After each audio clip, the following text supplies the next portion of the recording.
Si tuvieses una máquina del tiempo, ¿a qué momento publicitario viajarías? Pues yo creo que a ninguno, sinceramente. Yo creo que el mejor momento que puede pasar la publicidad, aun siendo todo lo contrario de lo que está pasando realmente, es ahora, porque se está dando la vuelta a todo lo que ha pasado en el pasado, ¿no? Valga la redundancia.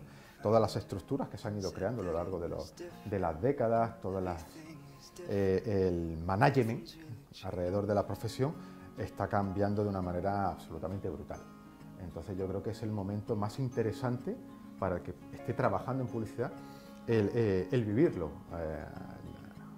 en vivo y en directo, ¿no? A pesar de que parece que es el peor momento, pero insisto, precisamente por eso, porque estamos en ese centro, en el meollo de esa convulsión, es por la que creo que puede ser el momento más interesante. Eso no quiere decir que olvidemos todo lo que ha pasado, ¿no? Que es precisamente lo interesante de la historia, ¿no? El conocerla y el poder entender lo que está pasando. Muy bien, entonces, claro, tú piensas que en el momento actual tenemos una estructura y una industria publicitaria potente y además tenemos el reto de construir el futuro, ¿no? Claro, es que hoy en día hemos llegado con una publicidad muy cómoda, tremendamente cómoda, en la que el anunciante hacía su pedido publicitario, la agencia lo resolvía y lo colocaba en el medio.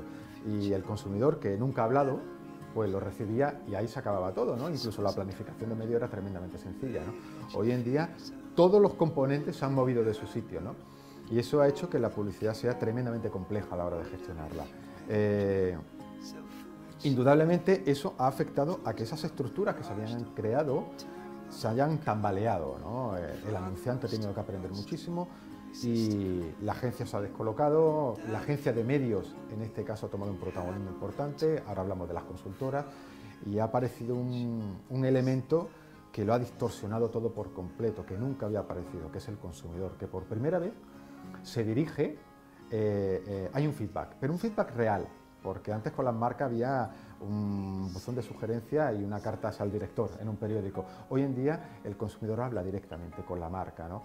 Y eso ha hecho que todo el proceso de comunicación haya cambiado por completo. Entonces esas estructuras que hayamos planteado a lo largo de las décadas ahora están en entredicho, ¿no? Y sobre todo el proceso de comunicación. Y bueno, hablando de la historia, ¿cuál considera que es el momento más decisivo de la historia de la publicidad en el siglo XX? Si quieres, sí, ¿no? A ver, el encontrar el momento más decisivo es como querer hacer un ranking. O a partir de esto ocurrió esto. La historia no es tan sistemática, es decir, no existe el 10 de octubre pasó esto y cambió, no. Pero sí que es verdad que hay una serie de movimientos, de hitos, de elementos que basculan a lo largo del tiempo, ¿no? Yo siempre hablo de MMLB. Es decir, la agencia barcelonesa que el 1 de octubre del 71 abre sus puertas y que cambia el paradigma de lo que era la publicidad, no solamente a nivel creativo, sino a nivel organizativo, sobre todo a nivel organizativo. Su manera de ver la relación con el anunciante y sobre todo la manera de entender la gestión publicitaria. Ellos por primera vez dicen que no quieren gestionar medios, eso va en la línea de flotación de los ingresos de una agencia de publicidad, ¿no? Y lo desestabiliza por completo. A raíz de ellos, la agencia de servicios plenos, que es lo que estaba en aquel momento, lo que había, pues empieza a desestabilizar e inicia un proceso que a lo largo de las décadas ha ido hundiendo a la agencia de publicidad, ha ido perdiendo parcelas, ¿no? ¿El culpable es MMLB?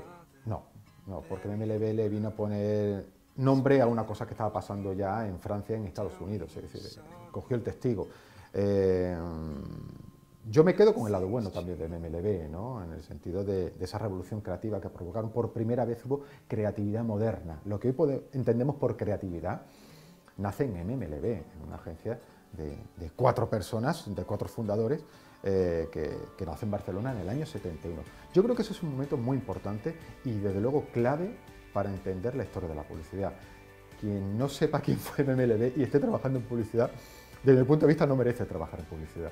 Pues precisamente era la siguiente pregunta, que nos hablaras de MMLB, pero para los alumnos, MMLB, ¿de quién bebe, ¿no? ¿De qué figuras o de qué agencias a nivel internacional? Indudablemente de Verbac.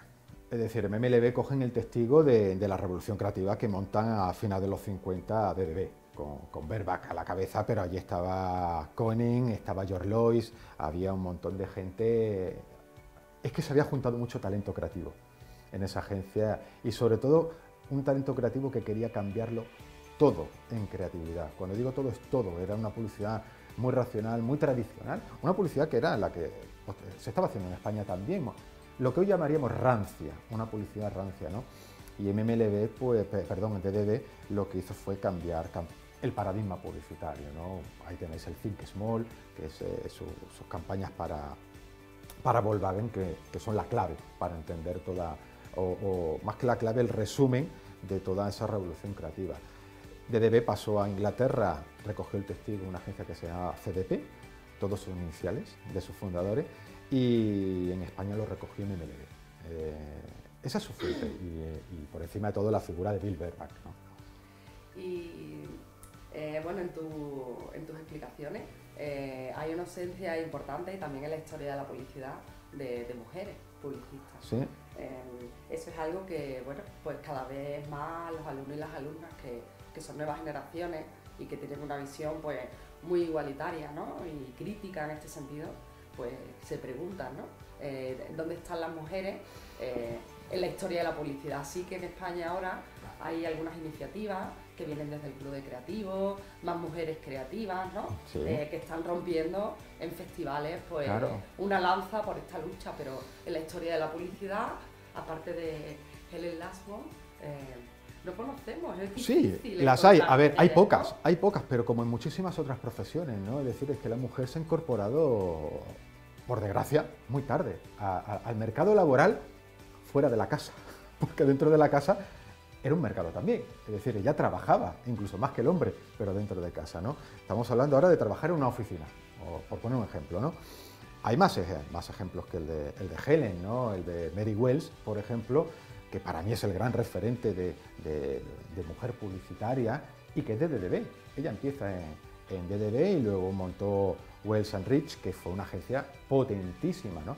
En el caso de España, claro, ahora hablamos de Mónica Moro, por poner un ejemplo, de las primeras mujeres, no, las primeras no, es decir, en los 70 estaba Isabel Yanguas en Young & Rubicam, que es nuestra primera gran publicitaria que tenemos, pero son excepciones, es cierto, son excepciones.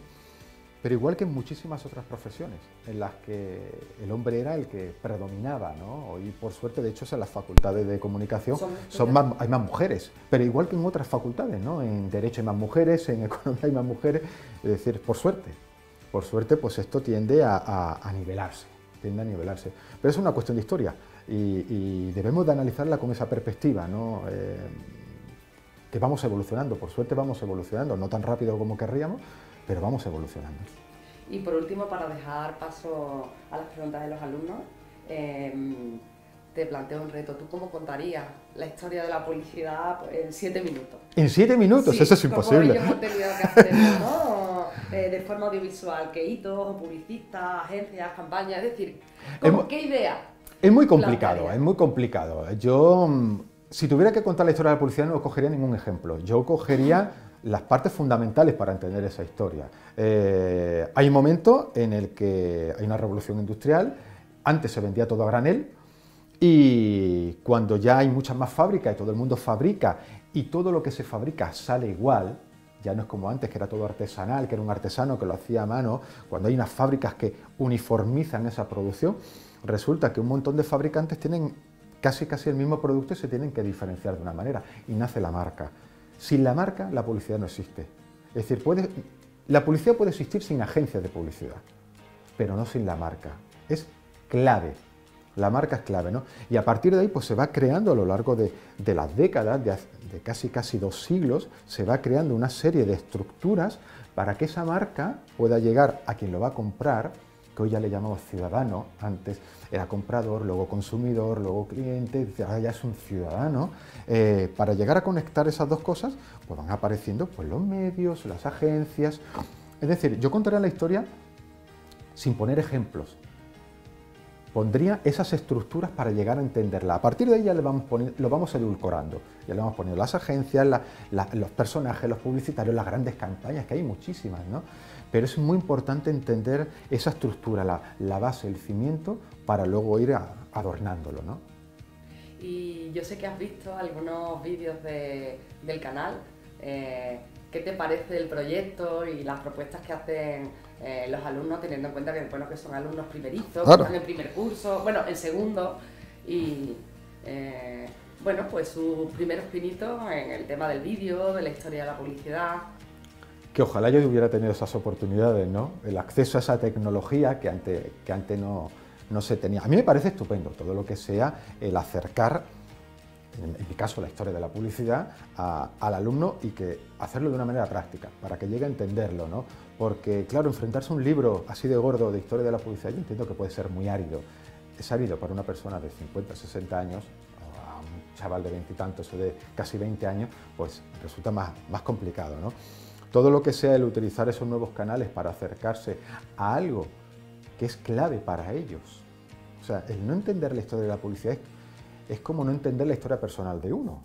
Es decir, todos tenemos pues, una historia en el colegio, en el instituto, nuestras relaciones con los amigos, nuestras parejas. Es decir, si quitáramos todo eso, hoy Sergio Rodríguez con 44 años no sería Sergio Rodríguez.